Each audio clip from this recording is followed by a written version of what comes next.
Difference between the 31% of a number and 11% of the same number is 360. நல்லா கவனிங்க.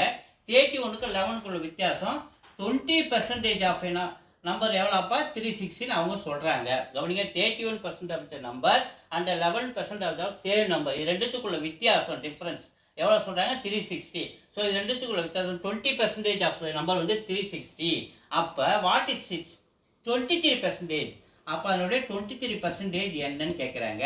அப்போ பார்த்தீங்கன்னா பெர்சன்டேஜும் அதிகமாகுது, மேல்நோக்கி குறி போடுறேன் அதிகமாக. அப்போ நம்பரும் நமக்கு நம்பருடைய இதுவும் அதிகமாகும். அப்போ கொடுத்துக்கிற ரெண்டு இன்ஃபர்மேஷன் அதிகமாச்சுன்னா நம்ம என்னன்னு சொல்லலாம், டைரக்ட் வேரியேஷன் சொல்லலாம். டைரக்ட் வேரியேஷன் சொல்லும்போது கீழே இருக்கிறது இதை 23 மேலே போயிடணும், இந்த 20 கீழே வந்துடணும், மல்டிப்ளை இந்த 360 அப்படியே வச்சுங்க.